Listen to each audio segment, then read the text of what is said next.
Hare Krishna, Hare Krishna, Krishna Krishna, Hare Hare, Hare Rama, Hare Rama, Rama Rama, Hare Hare.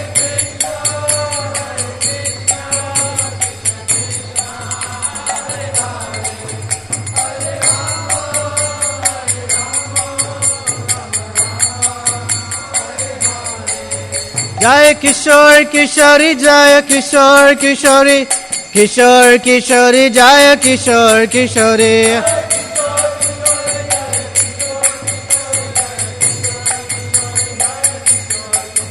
Jai Jagannatha, Jai Jagannatha, Jai Baladeva, Jai Subhadra.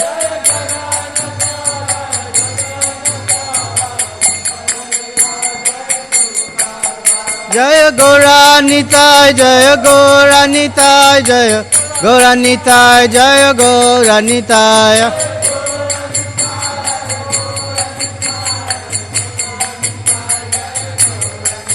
Jaya Jaya Prabhupada, Prabhupada, Prabhupada, Jaya Jaya Prabhupada.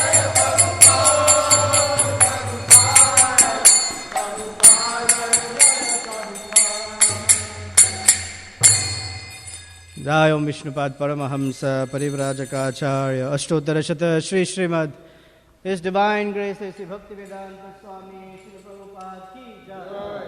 Nitya Leela Pravishta Om Vishnupad Paramahamsa Parivrajakacharya Ashtottara Shri Srimad His Divine Grace Srila Bhakti Siddhanta Saraswati Thakur Prabhupada Ki Jai. Ananta Koti Vaishnava Vrinda Ki Jai. Namacharya Srila Haridas Thakur Ki Jai. Prem se kaho Shri Krishna Chaitanya Prabhu Nityananda Shri Advaita Gadadhar Shivasadi Gaura Bhakta Vrinda Ki Jai. Shri Shri Radha Krishna Gopa Gopinath Sham Kunda Radha Kunda Giri Govardhan Ki Jai. Shri Vrindavan Mathura Dham Ki Jai. Shri Mayapur Navdvip Dham Ki Jai. Purushottam Kshetra Shri Jagannath Puri Dham Ki Jai. ISKCON Chicago New Seva Kunj Dham Ki Jai. Their most merciful Lordship Shri Shri Kishore Kishori Ki Jai. Shri Shri Jagannath Baladev Subhadra Maharani Ki Jai. Shri Shri Gauranitai Ki Jai. Gangamai Yamunamai Ki Jai. Bhakti Devi Tulasi Maharani Ki Jai. Shri Harinam Sankirtan Yagya Ki Jai. Shri Hare Krishna Mahamantra Ki Jai. Shri the appearance day of Srimati Sita Devi, the appearance day of Mother Janava Devi Ki Jai. The disappearance day of Madhu Pandit Prabhu Ki Jai. All glories to the assembled devotees. All glories to the assembled devotees. All glories to Sri Sri Guru and Gauranga.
Hare Krishna, Krishna Krishna, Hare Hare. Jaya Radha Madhava Kunja Vihari.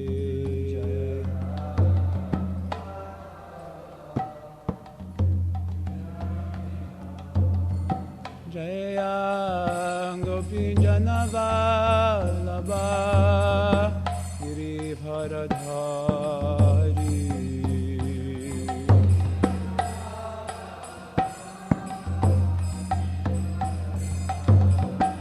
Jasananandana Rajajanarandana Jamunatira Manachari.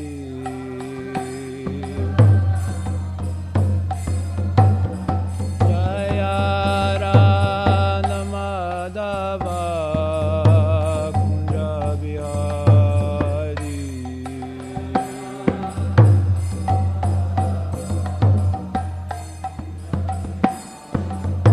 Jaya Radha Madhava Kunja Vihari.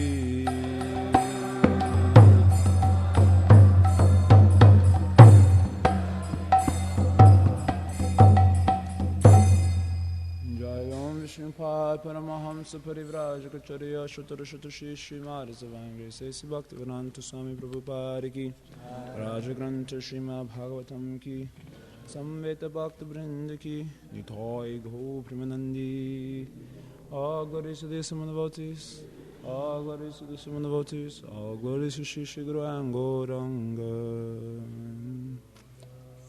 O Namo Bhagavate Vasudevaya.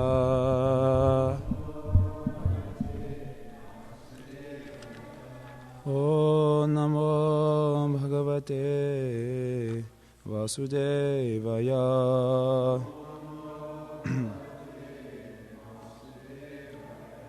O Namo Bhagavate Vasudevaya.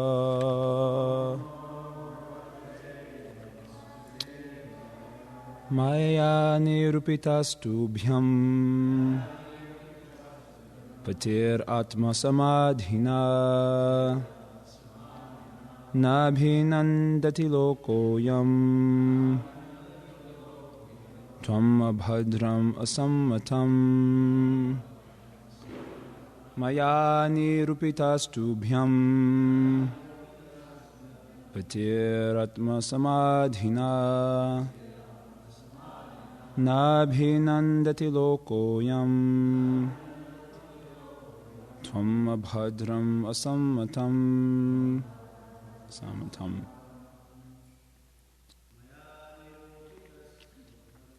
Maya nirupitastubhyam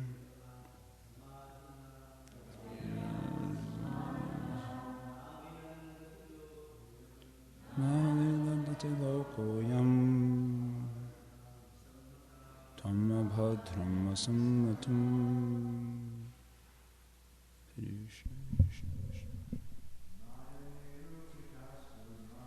Maya nirupitastubhyam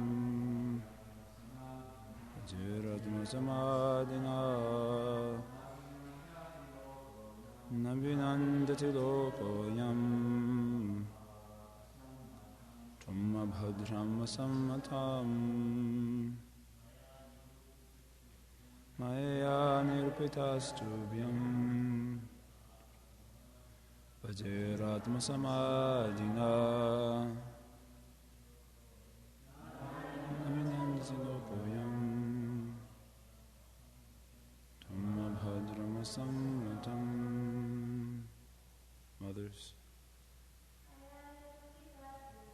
Maya nirupitastubhyam Patiratma samadhina Nabhinandati lokoyam Tamma bhadram sammatam.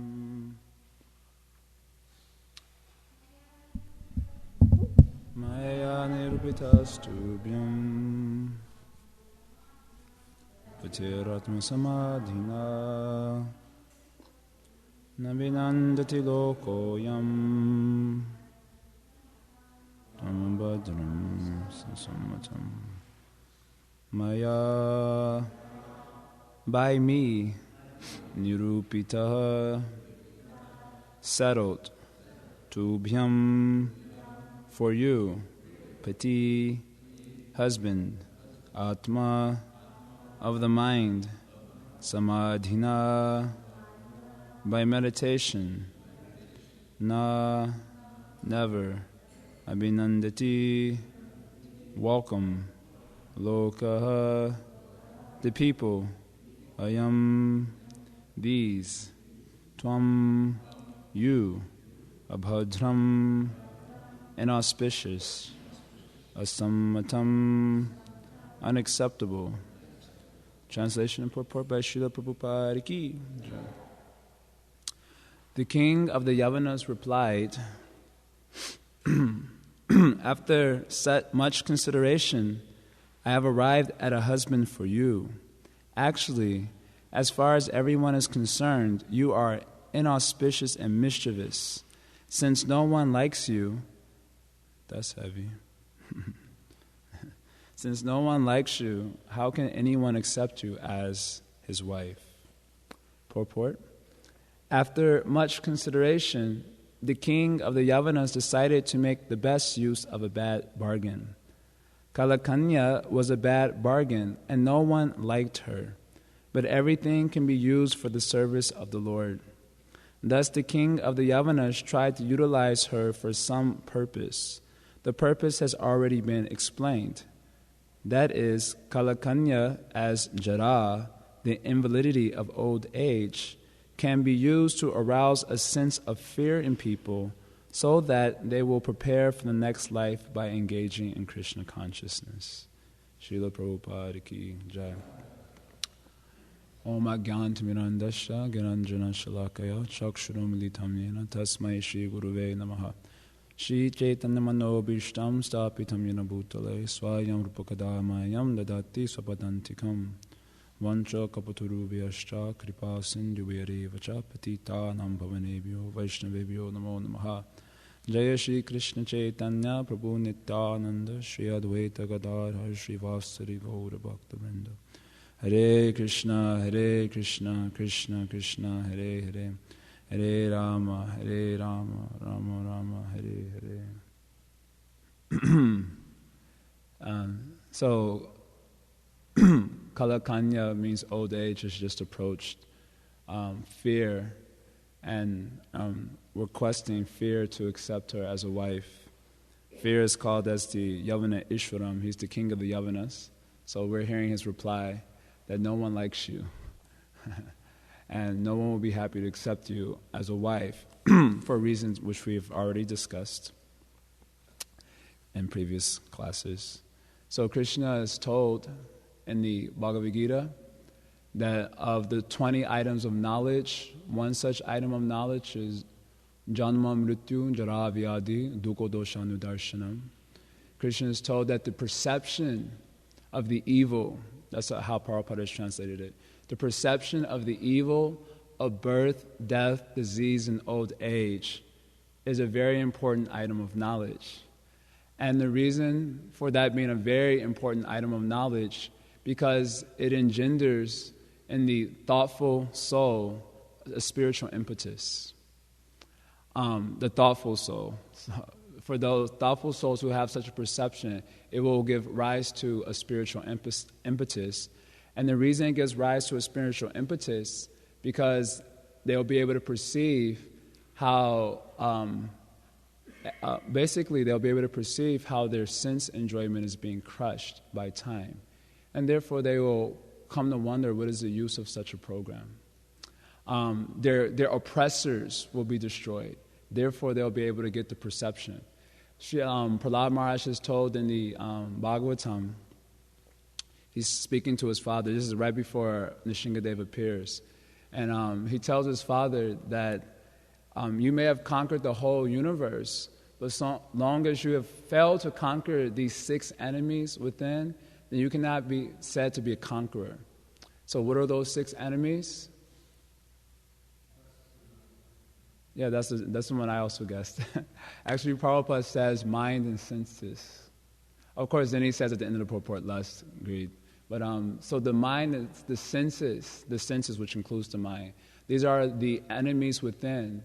So even if one conquers the whole world, if one fails to conquer the senses, the enemies within, then one cannot be said to be a conqueror. So, and so there are various reasons for this, but the reason in context of what we're discussing today is that these enemies block perception of the precarious situation that we're in the material world. Because the senses, when they become attached to their sense objects, it causes blindness. Attachment to the body and things related to the body makes one lose one's vision. Even if one is in a very dangerous situation, that relationship crushes spiritual perception. So therefore, the onslaught of time crushes these oppressors. It crushes the senses and it crushes the sense objects, which are blocking spiritual perception. Therefore, and this is coming up, it's being mentioned here also, that it is a very merciful manifestation, in one sense, time, crushing everything, because it will give rise to the perception of the evil of these things, and that will give rise to a spiritual impetus, a spiritual life. So yesterday I met one interesting man in the lobby, right before the Sunday feast. Around 3:30 or so he came, a young man, he was from India. And so we were talking, and I was doing my pressure preaching as usual. So he kind of opened up, and he was very nice, and he was we were laughing a lot. And he opened up to me. He said, right before I came to America, I was having big dreams of, making money, getting a good wife, and, just enjoying life in America. And so he said he started planning, looking into the future about how everything was going to go good for his sense gratification.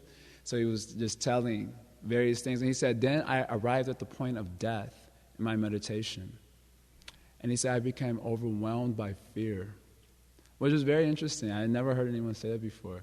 And he said, in my contemplation, I came to the point of death, and I became so overwhelmed by fear that I was debilitated. I couldn't do anything. And then he started saying, I didn't know what was the purpose of life. Probably it was a little suicidal. And he was asking his parents, he said, what is the difference if a person dies at 83 or at 18? What is the difference? Because after all, you're just dying, no one gets anything, especially in the atheistic conception. So what is the difference? What is the use of all these things? So he was thinking that way, and that gave rise to his spiritual impetus. And then at that time, he heard Bhagavad Gita class, not from our devotees, he heard from some various places. And anyway, so it started kind of like a journey for him. Anyway, yesterday he ended up taking Gita and some japa mala beads. Haribo. So it was making me think of this verse from Bhagavad Gita, how this is really the truth. That when one can perceive these things, when one gets perception, then it will give rise to a spiritual quest. Therefore, we can understand how important is sense control in the matter of spiritual development. So there's two ways to become, let's say, sense control. One way is voluntarily, and one way is by force. So the spiritual life is the voluntary sense control, by which, because the senses are not engaged in their sense objects, one can actually see the reality of things, get that perception.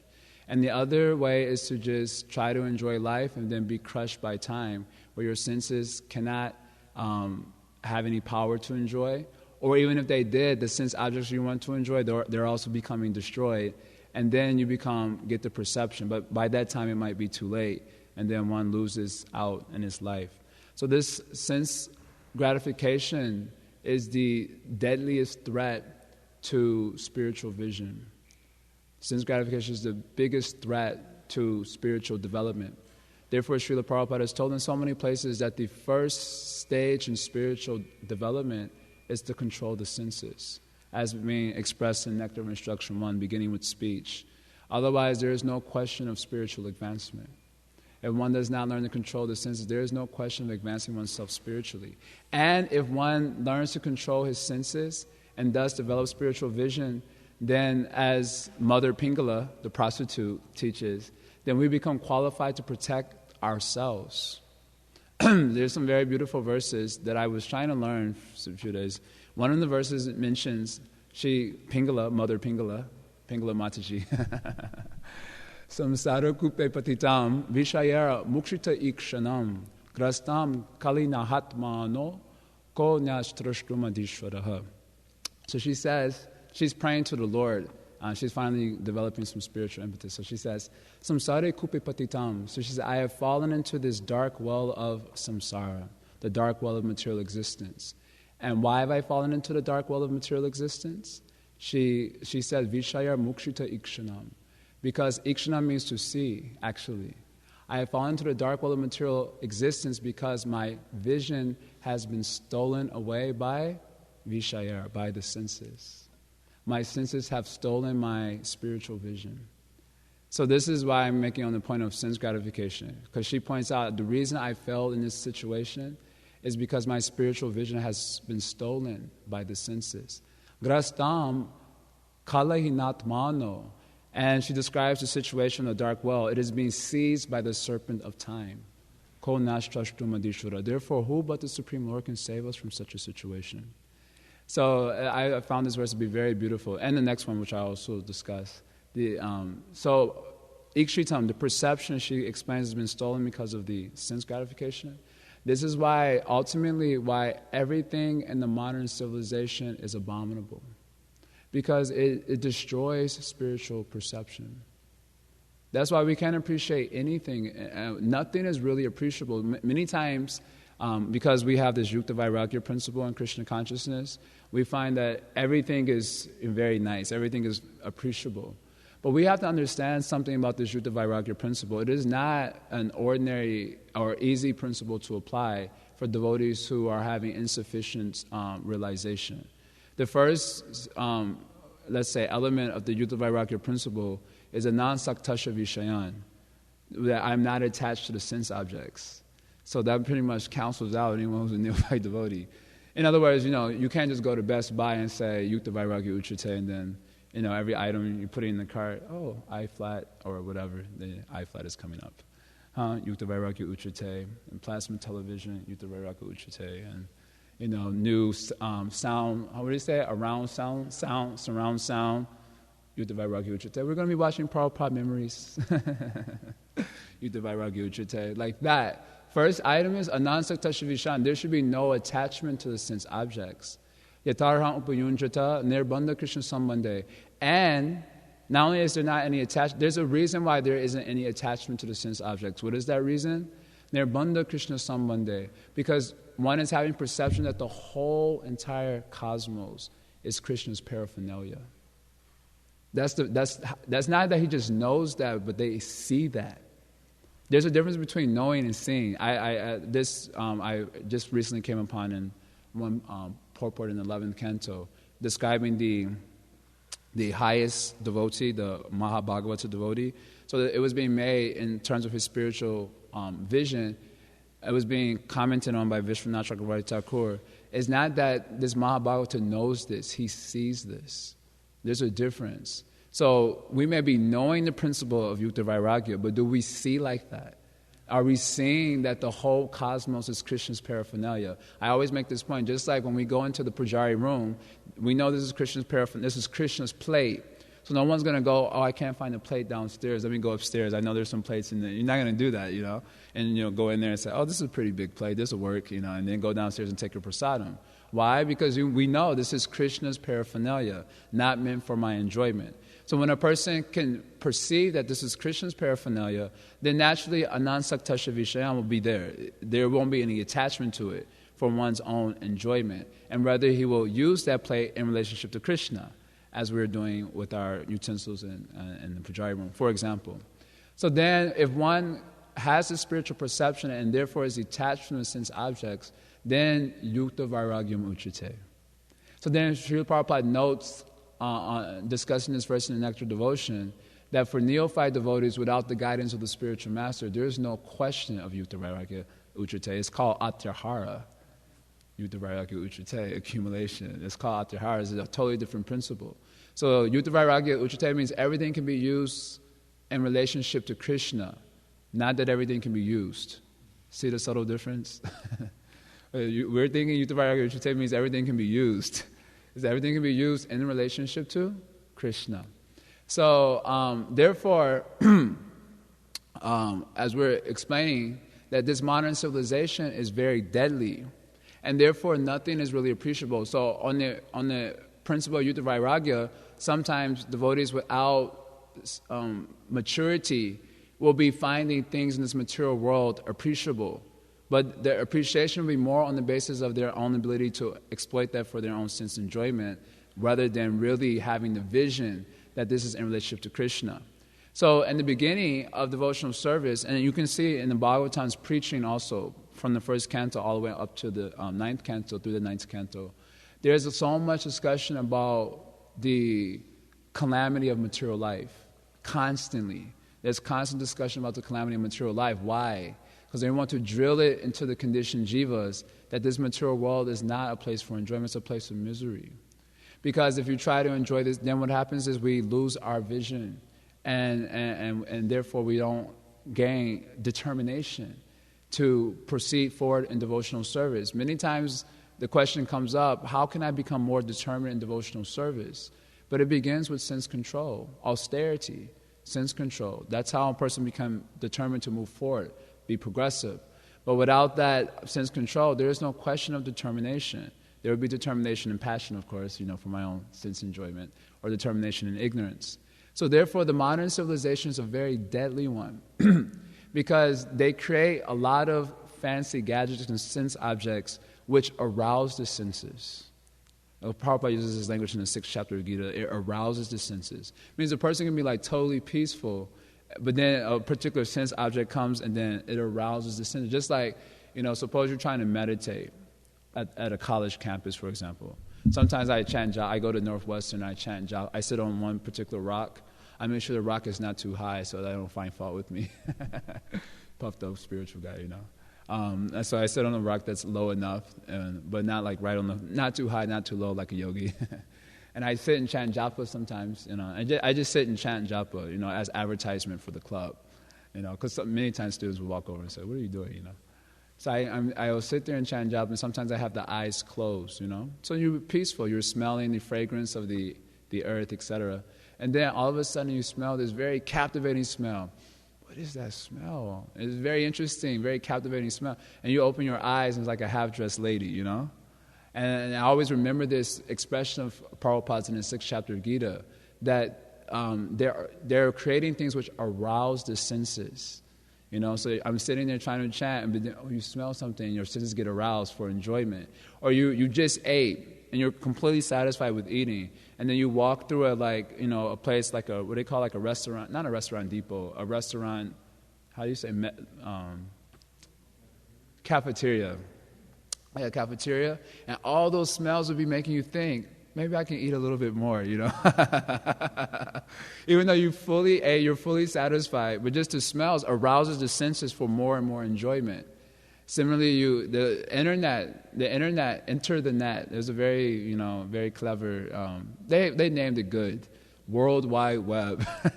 It's a very appropriate name because everyone's trapped now in this whole internet culture. It's trapped. And you go into one website, and then they have advertisements on the side, and then say, "Oh, that looks kind of interesting." I click that, and then you click into that side, and then got something on this side. Okay, click that, and then another page comes with something on this. Oh, click that, and that way you'll be like 2 hours will be going by, and you don't realize what has happened.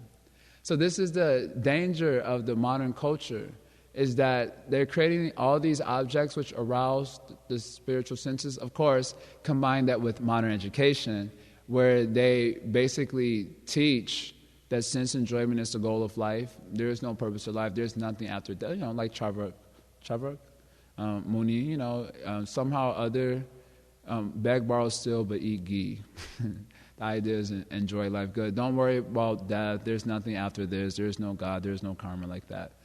So then in this way, very deadly culture, because one is enjoying and they have absolutely no spiritual vision. And then you try to express these things to them and they just dismiss the whole topic by saying, why are you being pessimistic? That's part of the training also. That's part of the training. Why are you being negative? So negative. You're not very spiritual. I remember one time I was at Northwestern. I was like speaking in a similar sort of way about the calamity of material life. And he said, you're the guy, the student, I think his name was Marcus. He said, you're one of the most depressing monks I've ever met. I said, no, I'm not. I'm completely joyful. This is joyful talk. Material life sucks, birth, death, disease, and old age. This is all part of joy. Can't you perceive it? They can't perceive it because their whole understanding of life is based on 4 things: eating, sleeping, mating, and defending. So when you discuss these topics, they can easily perceive how eating, sleeping, mating, and defending is checked. And therefore, how can it be happy? How can it be a happy life? I recently was sharing the same type of understanding with another student. His name is Nick. He comes to our program sometime. In the first semester he was coming especially. And so I was expressing the same type of things. And he said, that seems very morbid and negative. I said, it is positive. It is not negative. It is positive. And he said, how is it positive? I said, because it'll help you direct your energy in a constructive way. Because now, based on the misconception, all our energy is being misdirected. So by nullifying the misconception, all that good energy you have can be directed in a progressive way. So therefore, it is actually positive. So he appreciated that point, but he didn't come to the program. But at least he expressed appreciation at that time. So therefore, Vishayara Mukshita Ikshanam. She says, I have fallen into this dark situation because my senses have stolen away my spiritual perception. And another point we were hearing the other day, we're speaking about the perception of the evil. We were hearing about another point about the modern civilization is that since objects are also meant to hide the reality surrounding us. This is, we were hearing this very beautiful and very important point. And in Vedic culture, all these things were right in your face. Old age, disease, death. I mean, even if you go to India now, if you take a train, from, that's anywhere, a train from, let's say, Vrindavan to Mumbai or something, that long distance train, like an overnight train, and all types of things will be coming on that train, throughout the night. And it's very intense, actually. I remember traveling from Mumbai to Mayapur in 2009, and we were on the train, and I remember I saw a man. He was lame. He couldn't use his legs, so he was just like crawling on the floor. And then he had his wife with him, and she was, helping to guide him, but she was blind. And I was like, I wonder if Krishna, on purpose, just arranged the situation. We were sitting there, we were probably having a good time, probably speaking a little Prajalpo here and there. And then suddenly they were coming and looking for money. He couldn't walk. His legs were basically amputated. And he was very emaciated. And his wife was holding him, kind of dragging him along as he was helping himself also with one arm. And she was blind, asking for money. And I was like, wow, this is intense. But you would never see anything like that in America. You will never see anything like that in America. Even if there was something like that, immediately there would be a truck that will come. You'll see the people across the street, what's going on there? And then all of a sudden you'll see a truck, and then the truck will move, and then they'll be gone. So then you forget, okay, it must have been nothing, like that. They're very expert to make sure everything is hidden. No one should see any of these things. Why? Because if they don't see it, they won't get rise to spiritual impetus. That's the whole idea. They won't see what is the actual, they won't be contemplative in the actual purpose of their life. So make sure old age is hidden. Make sure that car accidents, I always see this with car accidents. When car accidents happen, you'll have the fire truck, and they won't let anyone see it. You see everyone's driving by very slow because they want to, see some action like that. The car accident, everyone's driving by slow, but the way the fire ambulances and all the cars are there, they block it so you can't see what's going on. And that's the whole idea, block perception. And then what you have waiting for you is a city of joy, city of sense objects for your enjoyment. So in this way, one becomes more and more degraded. And of course, he doesn't get fear, so he doesn't take his life seriously. So then Pingala Mataji, she goes on to enlighten us. She says, Atmaiva hi atmano gopta nivedyeta, I forget the nivedyeta yadakilat. Apramatori dam pasha grastam kalihina jagat. I forget, because I just learned these verses a couple of days ago. And I have to use them. If you don't use the verses, then they're going to go away after a couple of days, So anyway, she makes a point, idam pasha grastam kalihina jagat. For that person who is seeing that this material world is seized by the serpent of time, grastam kalihina means seized by the serpent of time, then that person becomes apramato, he becomes sober, or freed from the material fever. Just like Srila Prabhupada says, our purpose is to decrease the fever, not to increase the fever. So trying to advance oneself materially is like increasing the fever. It's very foolish. But for persons who can see that everything is being destroyed by time, then she makes the word apramata, they'll become sane, or they become sober. And then as a result of being sober, nirvedyeta yadakilat. Yadakilat means the whole material universe, they nirvedyeta, they renounce it. In other words, they renounce sense gratification. And then atma eva hi atmano gopta. And then they become qualified to become protectors of their own selves. So how is that possible? Because, as we mentioned before, they protect themselves from illusion, being victims of illusion. That is a protection. Seeing how everything will be destroyed by time, then they don't pursue it. They don't pursue it. So they are qualified to protect themselves from being victimized by illusion. This is essential for progressive pure devotional achievement. Because if we don't become apramata, we don't become sober. Sober is the beginning of spiritual life. Just like the verse of NOI says, Etam vegan yovishahetadira. This is the beginning of spiritual life. By controlling the senses, one becomes sober. That sobriety is required to withstand the onslaught of duality.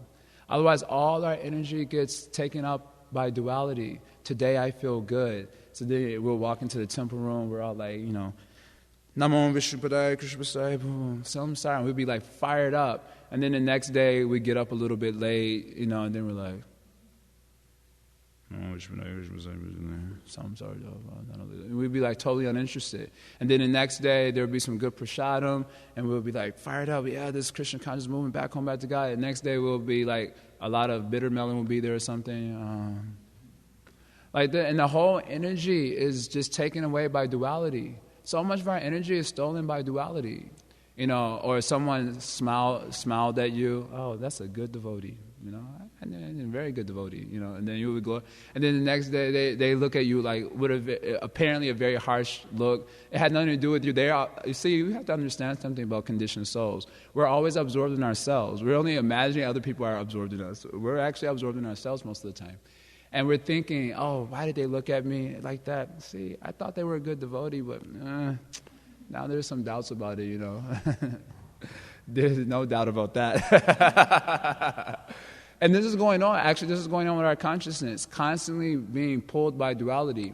For those who are constantly being pulled by duality, they cannot achieve the perfection of life.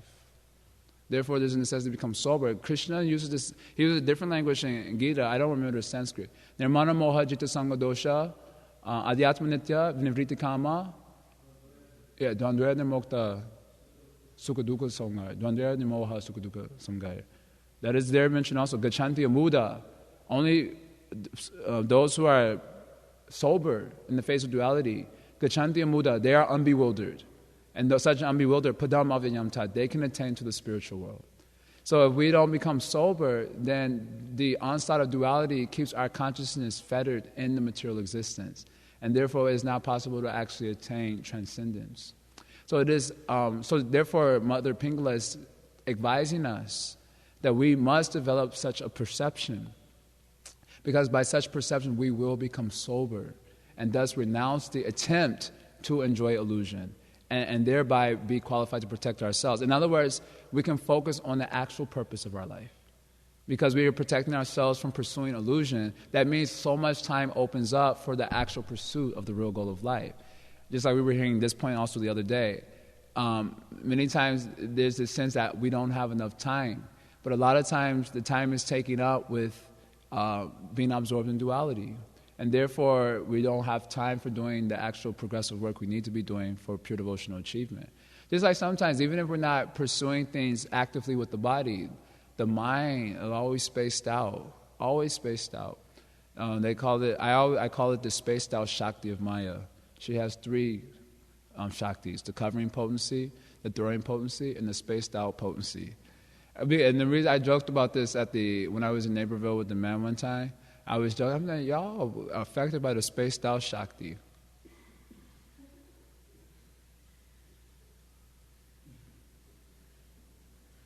And then it's like you can see like when they wake up out of it, you know. So we, like, amongst the youth now, we always joke like that with each other, like, especially Mukunda and I during Kirtan. Even during Kirtan, like yesterday, Mukunda was playing Mridanga, and he was just like... So then I looked at him, and I was laughing, then he looked at me, and I was like... And so then we started laughing. We have, like, this little joke now, because it's amazing how much we space out. Just spacing out. So much time spent spacing out. So even if we're not pursuing illusion with our body, with the mind, so much pursuit of illusion is going on. And then you can see when they like shake out of it, you know, it's like, oh, back to reality, or another spaced out, another illusion. So this is going on. So as long as we're affected by these three Shaktis of Maya, then there's no question of pure devotional achievement, because our consciousness is totally fettered in the material modes of nature. We cannot artfully dream up that without actually pursuing the process, becoming sober, making progress, that we're going to achieve the goal of life by fancy language. Somehow or other just, chant a few inattentive rounds, eat prasadam in the mood of enjoyment, offend Vaishnavas all over the place, and I'm going back home, back to Godhead. Artfully dreaming up just because I'm doing a little bit shnick, shnick, ram, ram, giddy, giddy, shnick, shnick, ram, ram, giddy. I say giddy, giddy because when you say Hare really fast, it sounds like giddy, like a giddy sound, Many times I'm hearing like that for myself and others. So we shouldn't artfully dream up that we're going to achieve the goal of life without actually becoming sober in the matter of control of the senses, etc. So this point is being made here also by Srila Prabhupada, that actually Yavana Raj was being very kind. He's going to discuss this in the next purport also. That even though she's very inauspicious and no one wants her, no one likes her, abhadram, inauspicious, and asamatam, unacceptable, no one likes you. Then he's going to engage her. He said, in the next verse, he will describe this more in detail, how you can assist my soldiers and helping the jivas. Actually, this is a very profound point that's coming up, especially will be discussed by Prabhupada in more detail, that if it was just a passing of days and nights without old age, then one won't get a fighting chance to see the evils of the material world. So he said, you go and help my soldiers. Actually, this was a kindness upon the jivas. That you go and help my soldiers with the passing of days and night. You'll assist them by inflicting them with old age so that they may become fearful and therefore thoughtful about, as Prabhupada said in today's purport, thoughtful about the cultivation of Krishna consciousness in pursuit of a happy next life. So the old age, the invalidity of old age is a very auspicious thing for the jivas. It's a very auspicious thing, actually. Even for those who are engaged in material sense enjoyment, so long as they are thoughtful, then the coming of old age is very auspicious. Therefore, even growing up, we used to think old age to be tantamount with wisdom. Nowadays we don't think like that anymore because for obvious reasons. But when we were growing up, it used to be thought that old age was like the symbol of wisdom. Like if someone would think of a wise person, you didn't think of Shukadeva Goswami.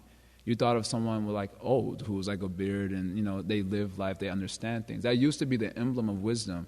I mean, this is before Krishna consciousness. Then we got a whole other thing in Krishna consciousness. But this used to be because it can be an emblem of wisdom. Because Jara is actually assisting the jivas and their efforts to become more and more thoughtful about the actual purpose of their life.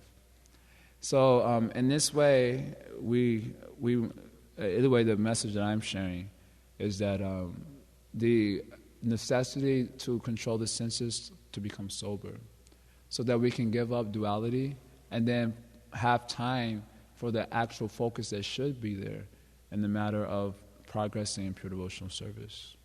Otherwise, there just won't be any time. This is why materialistic householder life is ultimately condemned, because the tendency is to accumulate more and more paraphernalia, beginning with husband, wife. That's where it starts. And then house, and then a juicer, and then curtains, and then, sheets. And then so many clothes would have to be there, so many shoes would have to be there. What else is there? Very important things, blender, very important items. What other very important, television, pool table, a Bowflex machine in the corner. If you want to work out, should have a handy Bowflex machine there. Very important things for our progressive pure devotional achievement. So this tendency in the materialistic household life is like that. This is why it's condemned. That's why it's condemned. Why? Because it kills spiritual life. And this is called atyahara. So as a result, you must do prayasa. You must over-endeavor to maintain all these things. So even our devotees sometimes get into this. I'm not talking about our devotees, meaning our devotees in our congregation, per se. But as a general point, devotees may be having a tendency buy big houses, buy so much paraphernalia, so that all their time goes into working. Traveling from here to here to here, back home for a couple of days, to here to here to here, back home for a couple of days. And then thinking that's Krishna consciousness. And then not being unwilling to relinquish that unnecessary lifestyle. It's actually unnecessary. Unnecessary lifestyle because of attachment to sense objects. This is why living in communities was so important, so that these things would not have to be there. But if everyone wants to have their own little, crib, their own little corner, their own little bhajan kutir that's, the size of a mansion, bhajan kutir, this big old bhajan kutir, and then you got this, the smallest room in the house is the altar room. I'm hoping I'm not making offense, but I wanted to make us, thoughtful in the matter of the importance of community living, for example. Extravagant life is sinful life. This is one of the main messages of the Vamana Lila, is extravagance is tantamount to sinful activity. So this chanting of Hare Krishna and then maintaining sinful life in the form of extravagant lifestyle, extravagant householder life, extravagant brahmachari life that goes on also, that is sinful activity. So that's called as Kuntara Shochavat, elephant bath. What is the meaning of chanting 16 rounds if the rest of your time is spent traveling cross country so you can use all the money for maintaining your family? That's sinful activity. As far as grihastas are concerned, the general grihasta dharma is they must give 50%. They must regularly have sadhus to their house. It is not that, Guru Maharaj has come, then we'll invite someone, otherwise, and the rest of the balance time is used for making money to maintain my house. Regularly, you should have sadhus, or at least guests, bhakti rikshas, etc. All these things will be going. This is proper grihasta dharma. Otherwise, it is sinful activity. And simply because you're putting some plate in front of the altar and, throwing some agrabati in the face of the deities, and then doing a little shnik ram ram and thinking I'm going back home, back to Godhead. That's a joke. It's a joke that's not funny. Therefore, no one's laughing.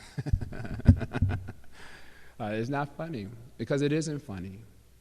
And therefore, community living was so important, so that when the materialistic society is becoming more and more demoniac, and they're putting more pressure, so where people have to work harder and harder. If you live in a community, you never become victim of that, because you live in a community, so everyone shares the burden together. But because of unwillingness to do so, unwillingness to really live in the association of devotees like we're supposed to do, everyone wants to have their own little, space, and therefore everyone struggles, and therefore they cannot give up their sense gratification, they cannot become sober, they cannot give up absorption and duality, and they remain rotting in the material world. Puna punashcharita charanana. Therefore, of course, here especially, things are improved so beautifully and wonderfully. Of course, they have more and more improvement to be done. But I guess the message that I'm trying to share in relation to the other message I'm sharing is how important it is to really start to live in devotional communities, like more than ever than before. Because the governments are becoming more and more demoniac, and they're forcing people. One of our devotees had to work 12 hours for $8 an hour. And I asked this devotee, I was like, that's abuse. How is that possible? And he said, because unemployment is so high now, basically they can just exploit you. And so anyway, he quit that job, of course, intelligently. But this is going on. But others are not willing to do so because they're afraid, if I don't work hard like an ass, how will I maintain the household? Very easy. First of all, get a smaller household. This is the first stage. Second stage, get it in a community of devotees, and you can share the burden in service to Krishna. Then it would be a very easy program. No, how can I live without my plasma television? How can I live without my pool table, my queen-size bed? Anyway, I don't want to speak further because then, these things are not only broadcasted, but they're saved on Facebook, so I have to be a little careful now. Before nothing was there, I could just and then leave and then, offer my obeisance to the deities. But now it's all broadcasted, and then someone will be having fault, then they'll mail Sri Prabhupada Maharaj, Jai Jagannath is saying like this, and here's the evidence, So I have to be a little careful. But the message is true. I'm not speaking something false. I guess I'm trying to create a sense of we are in a very precarious situation. And because of being absorbed in extravagant life, we don't even see it. We don't even see it. Pashana pinam pashati, seeing but not seeing.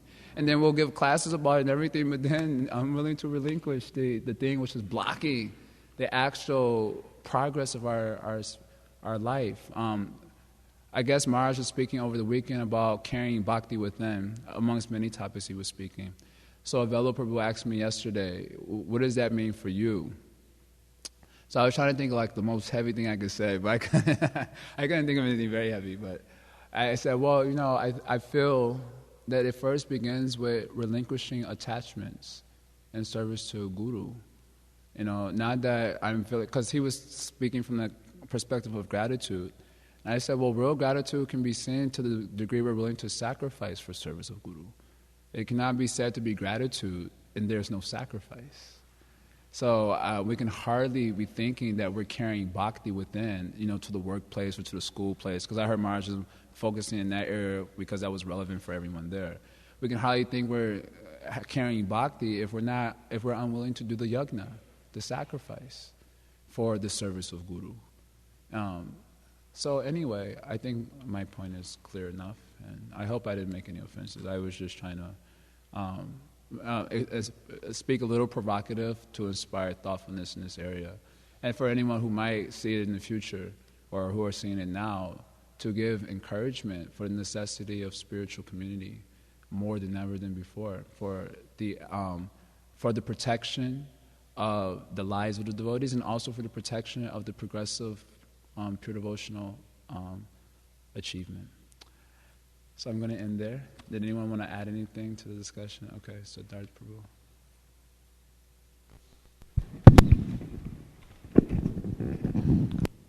Krishna Prabhu, thanks a lot for the lecture. You mentioned gratitude, and in one of the lectures, Prabhupada Maharaj was also mentioning that the primary quality of the 26 qualities, the primary quality is Krishna Eka Sharanam. So these two are big qualities, and they really help in developing the spirit of community living, because it's really necessary to have faith on Krishna and Guru to believe that. But do you have any additional points or any additional thoughts on how someone like me who is not really so advanced could also develop that spirit or liking to that concept? Well, in short, Sharanagati, or Krishna Eka Sharanam, Krishna Eka Sharanam and Sharanagati, surrender to Krishna, is the external expression of faith, according to Bhaktivinoda Thakur, according to obvious facts, reason, common sense. So surrender is the external expression of faith. So faith being the internal quality and surrender being the external expression of that internal quality. So then it's a question of cultivation of faith. As I often mention many times I've been talking about faith like probably every class as this somehow comes up, faith. Without the evolvement of pure devotional faith, then one can never come to the platform of Sharanagati. It's going to take a lot more than singing the bhajan sweetly to become a real Sharanagata devotee. It takes the evolvement of faith. And the way faith evolves is by a strong sadhana of hearing and chanting. That's how the pure devotional faith, hearing means with all the elements of hearing. It means after I hear the class, I must think about what was told. I must try to perceive the world in terms of those particular vibrations to gain insight. Otherwise, just that is the story of the Avadut Brahmin in Bhagavatam. He had 24 gurus, right? 24 Shiksha gurus. The wasp, the earth, the air, the fire, water, etc. 24 gurus were there.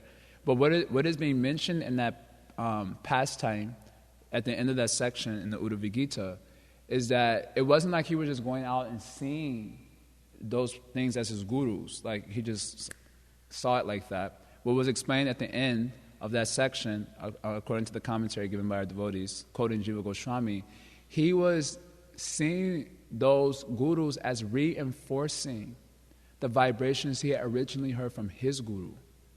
That's the commentary that they offer from Jiva Goswami, that he has heard from his guru and he has held those vibrations internally. So then when he is walking out in the world, because those vibrations are acting internally, so when he sees those things, he sees those Shiksha gurus as reinforcing that message that he has heard from his guru, and thereby giving him conviction that what his guru has taught him is the truth.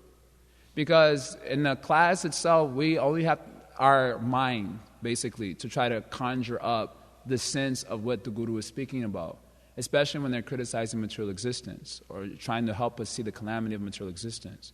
But if we're carrying those vibrations and then we walk outside, then we see what Guru has told is true. And then when we see what Guru has told is true, then our faith will increase. And then we want to hear more attentively from Guru. And then we hear more attentively. Then we go back out and see, oh, what Guru has told is true.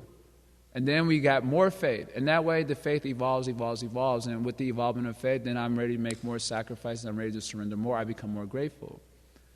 So devotees who will be maintaining weak programs of hearing and chanting in application, then we can hardly think that such devotees will be having a genuine gratitude.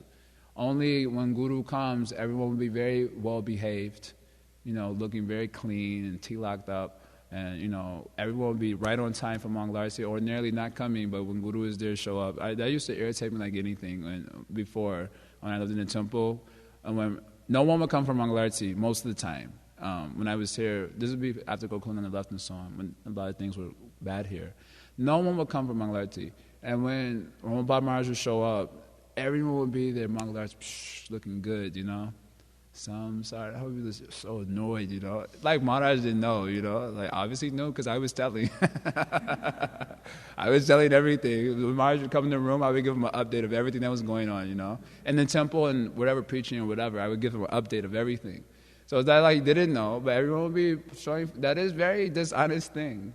Better you don't show up so Guru can chastise you, and that way you get benefit, Anyway, so like this, we can hardly think that it would be sufficient gratitude without a strong program of sadhana and of hearing, chanting, and application, and sufficient devotee association. We can hardly think that there can be genuine, and without gratitude and faith, how can there be surrender? So then the encouragement is to hear strongly, as we've described, with all the various elements. Then it should work out, and slowly. Hare Krishna. So anyone else wants to ask anything or say anything? Oh, yes,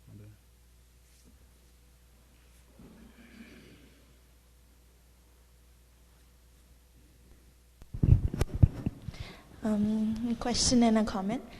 Question is just in the mood to victimize you further on Facebook.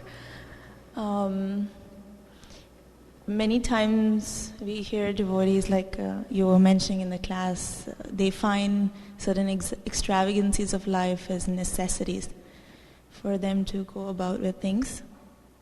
And then after a certain period of time, the claim is that now that I have these commitments, I need to fulfill them, though my mood is not that these are my necessities anymore.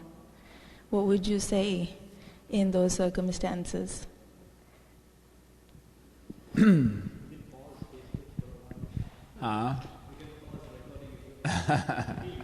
It's free to. Well, in short, a simple and safe answer is discuss it with Guru, or mentor, whoever is giving that direction in your life. Is it really necessary? Is that commitment really necessary to be fulfilled? Because sometimes, just like this experience happens quite a bit in the beginning stages of our devotional service. Before we met the devotees, we had so many non-devotional friends and certain commitments to them. And then after meeting the devotees and learning about how that Sangha wasn't good and realizing that we needed to make a transition. And it was very tough to do that transition because there was attachment, there was commitments made, and then it seemed very like, how can I just cut off those commitments?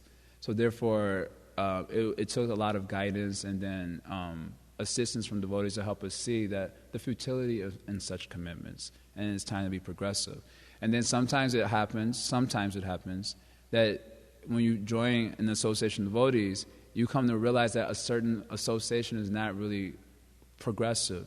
And then you may have to switch associations sometimes. That one is really pinching. And at that time, it will take the same, a superior devotee giving direction. And is this commitment very necessary to fulfill? And if not, then, relinquishing it. There may be ways of relinquishing it. It may be like maybe a step-by-step process or whatever, but letting it go. For example, there's one person who is coming to our temple, and he has a commitment to a particular very materialistic relationship,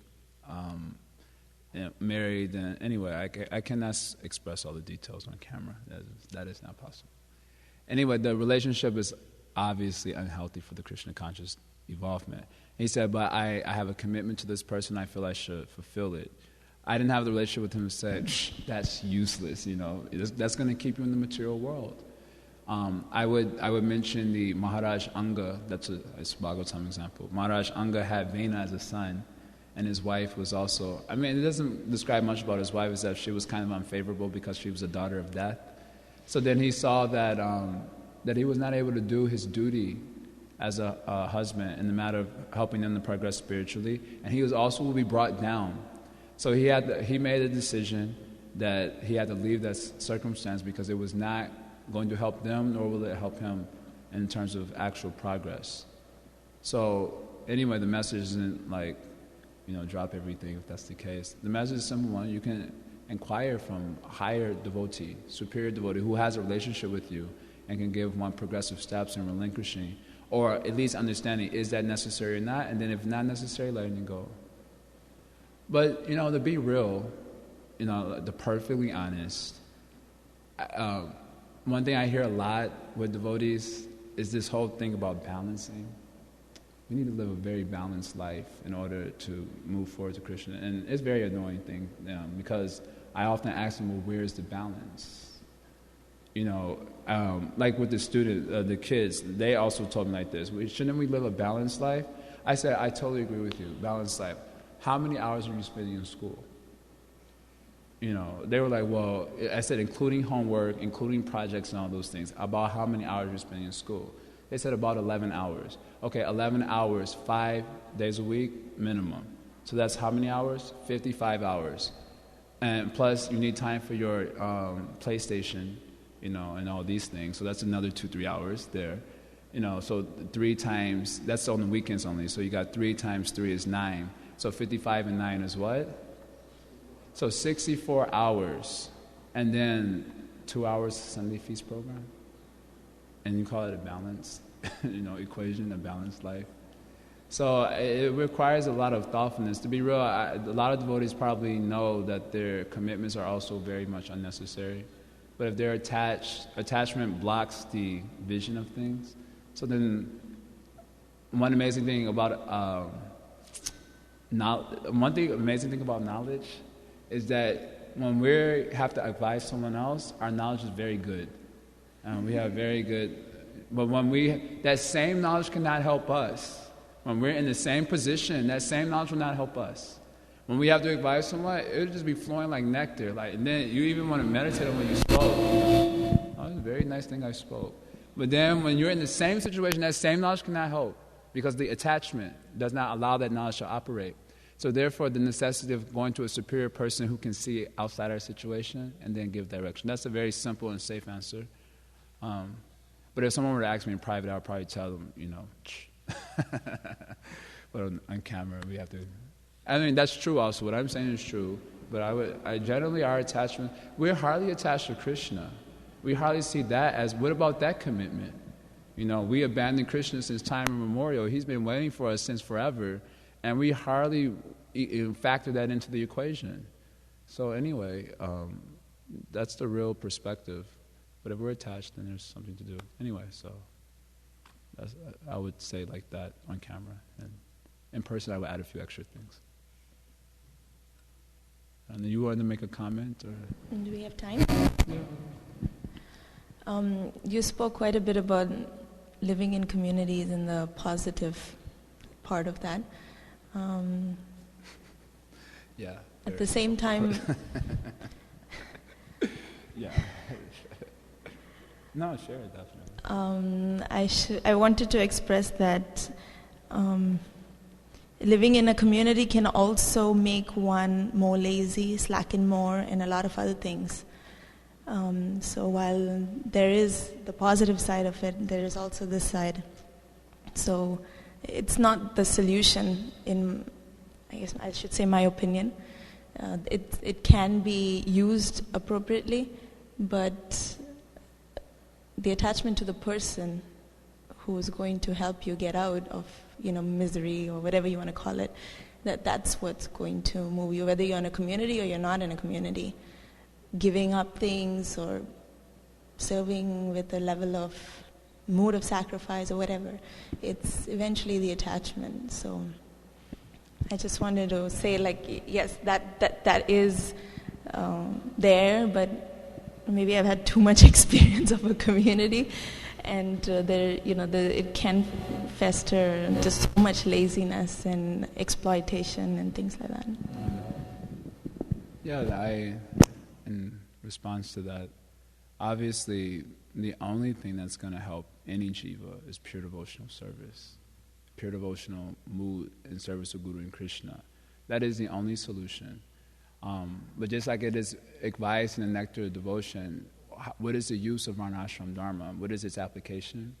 So it says, for those who have insufficient faith in the topics of Krishna, and they have not given up their attachment to matter, to sense gratification, it's the language used, then to that degree, Varnashram should be applied in their life, because they don't have sufficient faith, and they don't have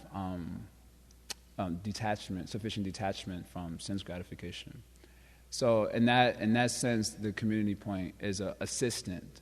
It is an assistant. But finally, as you're pointing out very nicely, if this is going to foster laziness and a tendency to actually detract from the actual forward movement towards love of God, love of Guru, then it is all useless labor. Definitely.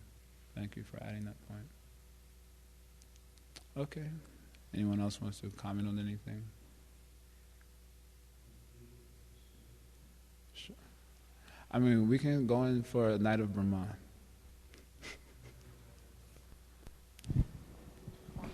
The question Rasika Manjari raised, I was thinking that there is, in addition to that, what we were discussing, in addition to that, there is also the influence of Krishna's Maya, the Prakshepatmika Shakti, what's the English? Throwing and the? No, throwing. The one is covering and Shakti. throwing. So she keeps. Just because a conditioned soul now suddenly says, oh, I don't want this because it is difficult, it doesn't mean Maya just goes away. Otherwise, what would happen is the conditioned soul is very accustomed to doing silly things and regretting as a way to remove the difficulty. Like saying sorry. Oh, I'm sorry. All right, forgiven. Then they'll do it again and they'll say sorry and go away. So the particular Maya Shakti keeps the suffering of a previous mistake continuing so that the regret is genuine. Until then, even if one says sorry, or even if one says, yeah, I should not be doing this, but what to do now? So the Maya Shakti will continue. Till that sense of withdrawal from that program becomes fully empowered and genuine. Just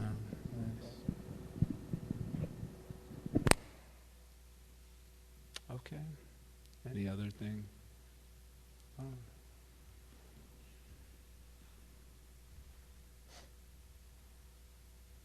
Just wondering if you could expand a little more on the Atyahara principle, in whatever situation one is in, how that destroys bhakti or how that kills bhakti, just kind of some more details, because we may understand generally an attachment may form, but I think it goes a little deeper also as far as devotional consciousness being affected in deeper ways. In short, Bhaktivinoda Thakur describes Atyahara as accepting a relationship with the sense objects in the mood of enjoyment. That is Atyahara. So, in other words, unnecessary. So anything that anyone is doing in the mood of sense enjoyment, and it means outside the realm of his service, outside the realm of dharma, then that is Atyahara. So like for a brahmachari doesn't need tons of clothes, where, you go into the bathroom upstairs and you open the thing and the clothes are like falling out of the thing, Who needs so many sweatshirts? You have, I know it's winter, but one sweatshirt's gonna do, So like that, why having so many? If the spirit is for more enjoy, I need to have a little bit of variety. I have a black and white sweatshirt and then a white one and then an orange one with a couple of polka dots on it, and it's so nice. And if that spirit is the spirit of enjoyment, that's called Atyahara. It means anything, so anyone is doing, if you eating is not Atyahara, because that is impossible to give up eating, especially for conditioned souls. So you have to eat sufficiently, but then if you eat more and more and more, in the mood of enjoying the tongue, oh man, that pizza was so good, I'm already full, but give me 2 more slices. So it's Atyahara. So any relationship we establish with the sense objects, with the mood of, the language used was bhojana, with the mood of enjoyment, that is called Atyahara. So then we can understand, by that definition, that Atyahara will be going on a lot in the beginning stages. So Prabhupada gives a verse of Ishavashamidam Sarvam. This is the same as the Yuta Vairagya verse. Because the Ishava, as Prabhupada delineates in Ishopanishad, you're seeing everything as Krishna's energies. There's a para prakriti and a para, and it's all Krishna's energies. And therefore, one can establish his relationship with Krishna's energies in relationship to Krishna's service. And then so if one is not in relationship to Krishna's service and then doing something, then that is Atyahara. Similarly, sleeping excessively is Atyahara, but not sleeping enough is also like a type of Atyahara, in the sense that in the mood of enjoyment, I want to be very austere. In other words, taking more austerity than you're qualified to take. That happens a lot when jivas hear about advanced levels of devotional service and what advanced devotees are able to do. Then one gets inspired, let me also do the same thing. That is Atyahara. Because it's mood of sense enjoyment. Sway adhikaraya nishta, saguna parikirtita, viparya sudosha shat. That whatever one is qualified for, then he should take up the rules on that particular stage. And then if he accepts rules of a higher stage and he's qualified, he falls down. And if he is qualified for a higher stage and he's not progressive, then he remains, he will also fall down in that way. So then accepting principles on a level of devotional service that we're not ready for, that is Atyahara. So I want to sleep only 3 hours in a day. I want to chant, 2 lakh nam, read for 5 hours. And then you do it for 2-3 days, and then on the 4th day, Prabhu, I'm very sick. I'm very sick and I can't come for anything, this is going on. So some devotees know, even like in the service of Guru, sometimes devotees want to heighten the devotional service, apparently heighten. So they go all far out and spoil their health and all these things in the name of service to Guru. That is also Atyahara. First of all, the Guru asks you to do such things. We may be thinking it is a sign of sincerity, but it may not be necessarily the case. If it's going to impinge upon your other normal services to Guru, like going to Mangal Arti is a service to Guru. Mangal Arti is not a service to yourself. Mangal Arti is a service to Guru. Going to Guru Puja is a service to Guru. Reading the Shastras is a service to Guru. Like in Vedic culture, before they would do any of these things, they would offer their obeisances to the Guru and then do it, as we were hearing in the Bhagavatam. They would, Guru, and then read Bhagavatam. After Bhagavatam was over, then going out for Madhukar, offer obeisance to Guru, then go. Come back, obeisances. So all of these things that we're doing is a service to Guru. So Krishna says, whatever service that we're already having, he will keep that. And whatever services we don't have, he'll carry that to you. What is this? So then, if you, in the name of service to Guru, all your other services to Guru stop, then that is atyahara, because it's sense enjoyment. So in that way, we'll see how pervasive atyahara actually is in our life. It's pervasive. I'm not speaking like with realization. I'm just explaining based on what Bhaktivinoda Thakur has written in this essay on atyahara. So it's very important. The only way to overcome it, as Srila Prabhupada said, is the instruction of Guru, is the service to Guru. So all the services of Guru have to be maintained. Even if Guru gives extra service, then it's not that other services can be sacrificed and then for that service necessarily. One time a disciple told like that to Srila Prabhupada, that Prabhupada, he was sleeping. He had so many services, so some services stopped so he can do one service. And Prabhupada said, why are these services stopped? He said, because all these other things are there. Prabhupada said, no, you do everything, sleep less. Anyway, so in that way, maybe you can get some insight into the atyahara principle. Okay. Mother Kirtida wants to say something. Okay. It's an internet question. Uh-oh. KRS. KRS. Is it KRS? Oh, it's not No, from KRS? it's not that one. This is a Baicharan. A Baicharan Prabhu. I don't know. He said, we are all critical of the material world, but I think I lost the importance of the message and how it relates to the purport. He lost the Message as to how it relates to the purport. Well, the purport was explaining here that old age can be used to arouse a sense of fear in people so that they will prepare for the next life by engaging in Krishna consciousness. So we were discussing the calamity of the material world that is brought on by old age in order to arise a sense of fear. So we would see the validity of taking Krishna consciousness seriously. So we're speaking by perception of the evil of old age that gives rise to spiritual impetus. So that was the overall message in the beginning. So you can read the purport, and if you want, you can hear the class again and see the obvious connection. Anything else anyone wants to say? Okay. Thank you very much. Srila Prabhupada ki Jai.